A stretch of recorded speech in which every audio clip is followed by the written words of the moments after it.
பிரச்சனைனா எங்கேயும் போறது இல்ல. பெட்டி பெட்டியா உட்காந்து பேசுறது. கேமரா ஆன் பண்ணிச்சா, மொத்தமா ஆன் பண்ணிச்சா, மொத்தமா போது வா கழுவி கழுவி ஊத்து. நாளைக்கு அவனை பார்க்கணுமே, மூஞ்சில பழகணுமே இல்லை. இவரு போய் ஒரு டிவியா உட்காந்து கழுவி மொத்தத்துல டிஆர்பி என்னமோ சேனலுக்கு தான் வச்சீங்க. இவங்க யாருமே சாதாரணப்பட்ட ஆளுகள் இல்ல, கழுவி ஊத்தக்கூடியவர்கள். புரியுதா? அதை விட்டு நம்ம வெளியிருந்து பேசுவதே நல்லது.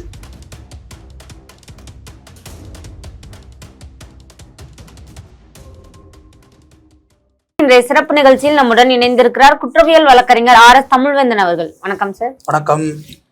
விஜய் டிவில காமெடி ஆக்டரா இருக்கக்கூடிய நாஞ்சில் விஜயன் சுத்தி அவரை சுத்திய ஒரு சர்ச்சை வளையம் வந்துகிட்டே இருக்கு. எப்ப பாரு ஏமாத்திட்டாங்க, பிளாக்மெயில் பண்றாரு, இவர் தான் எங்க காசு தரணும் அப்படின்ற மாதிரி அடுத்தடுத்த புகார்கள் வந்துகிட்டே இருக்கு. இப்ப சூர்யா தேவி அவங்களோட தோழியே இப்ப அவருக்கு எதிராக மாறி இருக்காங்க. இது எப்படி பாக்குறீங்க சார்? ஆக்சுவலா சூர்யா தேவி எல்லாம் மறந்து ரொம்ப வருஷம் ஆயிட்டு. கோவிட்டுக்கு முன்னாடியே எனக்கு தெரியும், தமிழிசை சவுந்தரராஜன் இருக்காங்கல்ல, அவங்கள அந்த இந்த தேன்னு பேசி வண்டையாக திட்டி அப்போ தான் முதல்ல ஃபேமஸ் ஆனாங்க. அப்போ ஜெயிலுக்கு போனாங்க, அவங்க புழலில் இருந்தாங்க. ஐ திங்க் அது கோவிட்டுக்கு பிஃபோர் தான், கொஞ்சம் ஞாபகம் இருக்குது. அந்த கோவிட்டுக்கு முன்னாடியே வந்துச்சு. அப்போ இந்த மாதிரி விஷுவல் மீடியா கிடையாது என்கிட்ட. அப்போ இந்த ரைட்டிங் வார பத்திரிகைகள் தான் இருக்கும். அதில் என்னை பற்றி அது ஒரு விகடனில் ஒரு ஆர்டிக்கல் வந்துச்சு, ஃபோட்டோ போட்டு கவர் ஸ்டோரி. அப்போல்லாம் அது பெரிய விஷயம் வர்றதெல்லாம். ஓகேயா? இவ்வளோ ஈஸியான ஆக்சஸ் கிடையாது. அப்படி அந்த சூர்யாதேவியை பற்றி சொல்லுது. பெண்கள் சிறையில் இருக்காங்க. அவங்க என்னோட கிளைண்ட்டாக அப்போ இருந்தாங்க, ஜெயிலுக்குள்ளே நிறைய பேர் இருந்தாங்க. நானும் போவேன் வருவேன், பார்த்துருக்கேங்க ஜெயிலில் அவங்களும் இருந்தாங்க அப்படின்னு சொல்லி ஒரு ஆர்டிக்கல், சின்ன கவர் ஸ்டோரி, ஒரு 2 பேஜில் வந்துருக்கு.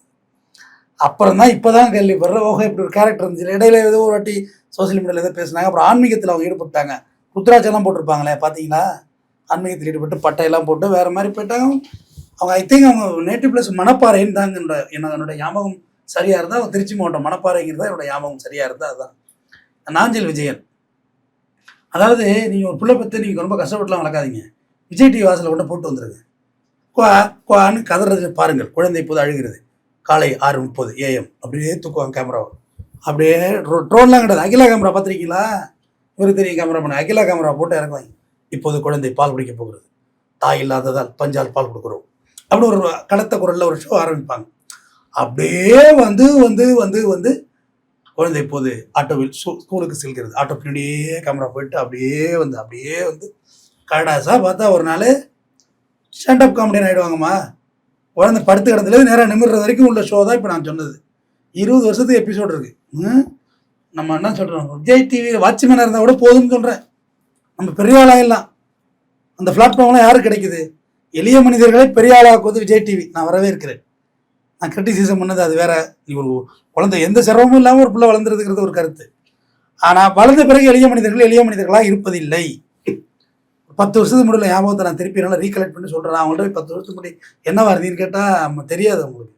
காரணம் அவங்க அதெல்லாம் தெரியாது, வந்த பாதையெல்லாம் தெரியாது. ஏன்னா வந்த பாதை திடீர்னு ஃப்ளூக்கில் அடிச்ச லக்கு மாரி ஒரு வாழ்க்கை அடிக்கிறது தானே. அவங்களாம் ஜாக்பாட்டு தானே.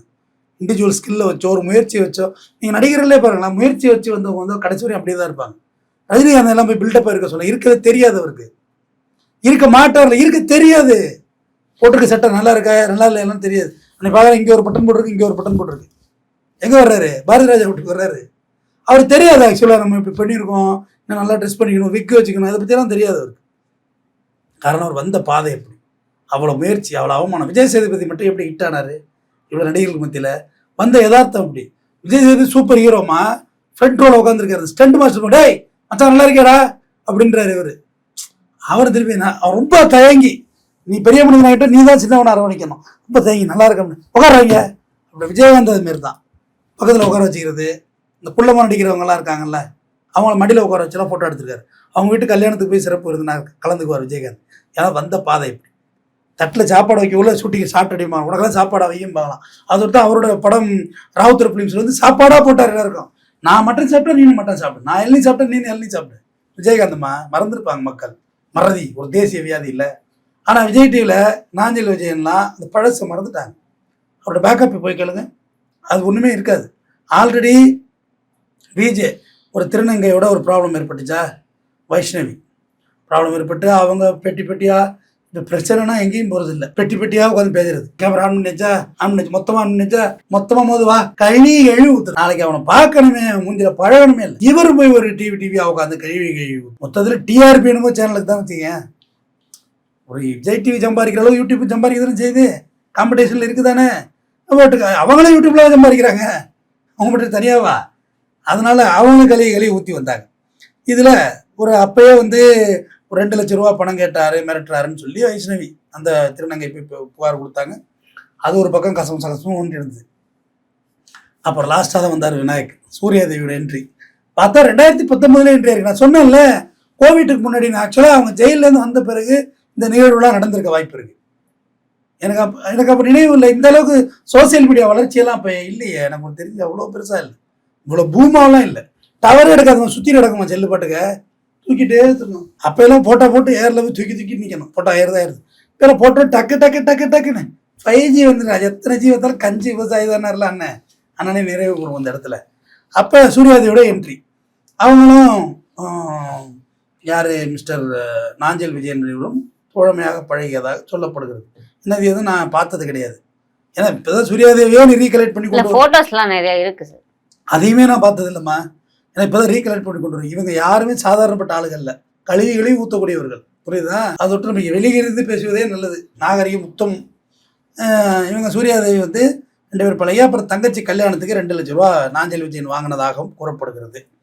அதுக்கு போக 2020 நட்பு தோழமை, தோழா தோல் கூட கொஞ்சம் தாஞ்சிக்கணும், அவங்க இப்போ நட்பை வளர்த்துக்கிட்டு இருக்காங்க.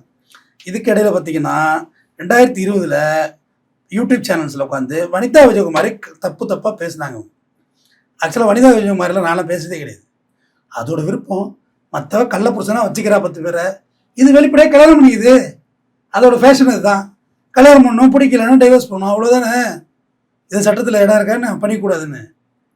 ஒரு புருஷனை வச்சுட்டு இன்னொரு புருஷனை எடுக்கிறது தான் சட்டத்தப்பு, ஒரு பொண்ணை இன்னொரு பொண்ணு எடுக்கிறது தான் சட்டத்தப்பு. டிவோர்ஸ் பண்ணிட்டு பண்ணிக்குது, டிக்ளேர் பண்ணுதுமா. அதோட தோல்வி. அது வந்து ஹீரோயினை என்ட்ரி அனுப்பமா, தமிழ் இண்டஸ்ட்ரியில் ஆளே கிடையாது அது ஹீரோயினை என்ட்ரி அனுப்ப. விஜய்க்கெல்லாம் ஜோடியாக நடிச்சிருக்குமா அது, இவர் ராஜ்கிரனுக்கு ஜோடியாக நடிச்சிருக்கு, விஜய்க்கு ஜோடியாக நடிச்சிருக்கு. அது வந்து லவ் மேரேஜ் தான் ஃபர்ஸ்ட் பண்ணிக்கிடுச்சு. அட்டகாசமாக அவங்க சகோதரிகளில் இதுதான் இறங்கி ஜெயிச்சிருக்கணும். இதோட கோபம், இதோட அட்டமெண்ட்டான குணம், போதிய அன்பு அரவணைப்பு கிடைக்கல அப்பா கிட்டேருந்து, அது பர்சனல் லைஃப் ஃபெயிலியரு, அது ஒரு வெறுப்பு உணர்வாயிட்டு. யாரை பற்றி பயப்படாது தெரியல. லட்சுமி ராமகிருஷ்ணன் கிழிச்சுது, வாடி உன்னை அசிங்கப்படுத்திட வேண்டி, கேமரா மூடி பார்க்கணும், வாடி கமிஷனர் ஆஃபீஸ்ன்னு கூப்பிட்டுதா இல்லையா? ரம்யா கிருஷ்ணனோடையும் ஷோல சண்டை. அதால தைரியமாக போடும், வாடி நீ நான் அதே இண்டஸ்ட்ரியில் இருக்கு, ஓ யோகி தெரியுன்னு தெரியுமாடி, அசிங்கப்படுத்திடுவேன் அப்படிங்க. அதுக்கிட்ட எல்லாம் அவங்க போய் வம்பு கட்டினாங்க. அப்புறம் அந்த அம்மா போய் புகார் கொடுத்ததில் சூர்யாதேவியை கைது பண்ணுறாங்க. 2வது அரெஸ்ட்னு நினைக்கிறது ஐ திங்க். அப்போது இவர் என்ன செஞ்சார், நாஞ்சில் ஜம்பாயி வனிதாக்கா பேரவை தலைவர் ஆகிட்டார். அவங்க சப்போர்ட் பண்ணிட்டார். சப்போர்ட் பண்ண இது எப்படி இருக்கும், 2 பேரும் உட்காந்து ஒன்றா பேசிவிட்டு ஒருத்த மட்டும் தப்பிச்சுட்டா எப்படி இருக்கும்? வெளியே வந்தோன்னா இவங்க போய் நீ மட்டும் எப்படா அப்படி சப்போர்ட் பண்ணான்னு சண்டை போய் செய்ய போய் மறுபடியும் அவங்க 2 பேருக்குள்ள மறுபடியும் பிரச்சனை ஆகி நாஞ்சில் விஜயன் அடித்து பிரட்டி விடுகிறார். யாரை? சூர்யாதேவியை. அப்புறம் அப்போ ஒரு அரெஸ்ட்டு யாருக்கு? நாஞ்சில் விஜயனுக்கு அரெஸ்ட்டு. அதுக்கப்புறம் மேலே வந்து சூர்யாதேவிக்கு மிரட்டல்லாம் விடுத்தாருன்னு சொல்லி தான் அந்த அரெஸ்ட்டு போயிடுச்சு. வைஷ்ணவி ஃபஸ்ட்டு ஒருத்தவங்க சொன்னோம்ல, முதல்ல ஒரு கேரக்டரு ஒரே குழப்பமாக இருக்குல்ல, எனக்கு அப்படி தான் இருக்குது. ஃபஸ்ட்டு ஒரு கேரக்டர் சொன்னோமா, திருநங்கை வைஷ்ணவி விஜய், அவங்கள அடிக்கிறதுக்கு சூர்யாதேவிட்ட ஆள் கேட்டதா ஒரு தகவல் சொல்லப்படுது. இப்போ நீங்கள்லாம் யார், எந்த கூலிப்படை வச்சு எங்கே இயக்குறீங்கிறது முதல்ல காவல்துறை விசாரிக்கணும்ல. ஆள் கேட்டால் இது தப்பு இல்லை, தப்பாலாம் இருக்குது. இவங்கெல்லாம் யார், இந்த பிரச்சனைலாம் யார், இவங்கெல்லாம் என்னென்ன மாதிரி ரோல் ப்ளே பண்ணுறாங்க அப்படின்றத காவல்துறை விசாரிக்கணும். இது ஒன்று. அடுத்து இப்போ ரீசெண்டாக தண்ணி பழம் என் காலில் அடிச்சிட்டாங்கம்மா அப்படின்னு சொல்லிட்டு புகார் கொடுத்தாரு தெரியுமா, ஸ்ரீபெரும்புதூர் போலீஸ் ஸ்டேஷனில். அங்கே பார்க்குறேன் எல்லாம் நைட்டில் மாட்டுற சட்டை, பொம்பளை நைட்டி மாட்டி ஸ்டேஷனுக்கு தான் எப்படி இருக்கும், அதுமாதிரி ஆம்பளை நைட்டி போட்டு வந்துக்கிறானுவான். அது பேண்டாவும் தெரியல, பாவடையும் தெரியல. கோமாளி என்ன கோமாளி, அது எப்படி சமயக்காரனும் கோமாளி எப்படி ஒன்றா இருக்க முடியும்? அது ஒரு ஷோமா, அது குக் வித் கோமாளி. அது தமிழில் சொன்னோம்மா, கோமாளியுடன் சமயக்காரன், சமயக்காரனுடன் கோமாளி சொல்லு, நல்லா இருக்கா? அதான் இப்போ இங்கிலீஷில் சொன்னால் ஸ்டைல் ஆகிட்டு குக் வித் கோமாளி, கோமாளியோட சமைக்கிறன்ட்டு வந்து அங்கே வைக்கிறாங்க. இவங்களை கண்டாலே போலீஸ் ஸ்டேஷனுக்கு ஆகாது, முதல்ல தெரிஞ்சுங்க. இந்த யூடியூபர்ஸு, இந்த ஷோ பண்ணுற நீங்கள் சினிமா நடிகர்களே போலீஸ்காரங்க மதிக்க மாட்டாங்கம்மா. செக்கு கொடுத்தா பவுன்ஸ் ஆகிடும். மற்றவங்க செக் கொடுத்தா பேங்கில் தானே பவுன்ஸ் ஆகுது, கையிலே பவுன்ஸ் ஆகிடும். ஓ அந்த ஆள்கிட்ட வாங்கினீங்க பவுன்ஸ் ஆச்சே, இன்னும் நிறைய செக் இருக்குது எங்கள் வீட்டில் வாங்க காட்டுறேன் அப்படின்ற லெவலில் தான் இருக்கும். இந்த ஒரு சூழல் தான் இதில் நிலவுனுச்சு. இவங்க ஒன்றும் போலீஸ் ஸ்டேஷன் பக்கம் போயெல்லாம் பெரிய மரியாதை இருக்காது. தண்ணி பழத்தை இப்படி தான் உருவாக்குனாங்க. கடைசியாக தண்ணி பழம் எங்கே போய் நின்றுச்சு? பஞ்சாயத்தில் போலீஸ் ஸ்டேஷன் வாசல். போலீஸ் ஸ்டேஷன்லாம் நின்றுச்சு. எல்லாரும் அங்கே தான் நிற்கிறாங்க. கடைசி கட்டம் ஏமா அங்கேருந்து டெவலப் பண்ணதுனா மாதம்பட்டி சொல்லுங்க. இப்போ கடைசியாக எங்கே போய் நிற்கிது? பனையூர் கட்சியாக வச்சுட்டு போய் நிற்கிது. ஆக்கிரிச்சுட்டா ஜில்லாவுக்கு நான் தான் மேக்கப் பண்ணேன். 19 ரிலீஸ் ஆகுதும்மா. நாளைக்காம்மா வெள்ளிக்கிழமைம்மா ஜில்லா ரிலீஸ் ஆகுது. போர்க்கையில் போய் உட்காந்து பாருங்கள். ஜில்லா ஜில்லா ஜில்லான்னு ஜாக்கிர செல்ட்டு அங்கே போயிட்டாங்க. இவர் டூன்னு ஷோ நடத்துகிறாங்க. இங்கே ஒரு சீரழிவு கலாச்சாரம் இங்கே நடைபெறுது, அரங்கேறுது. இப்போ அப்படியே இந்த இவங்கெல்லாம் பார்த்தீங்கன்னா அடுத்து பார்த்தீங்கன்னா இந்த லிஸ்டெல்லாம் அப்படியே பிக் பாஸ் போவாங்க. அப்படியே அடுத்து பார்த்தீங்கன்னா இதாகிடுவாங்க, சிங்கப்பெண் ஆகி சினிமாவில் நடிப்பாங்க. நீங்களாம் ஃபயர் விட்டு டிக்கெட்டு கொடுத்து வாங்கி பார்க்குறோம். தெண்டை மட்டும் நமக்கு. இதுவரை எங்களுடன் பல்வேறு கருத்துக்களை பகிர்ந்தமைக்கு நன்றி சார். நன்றி.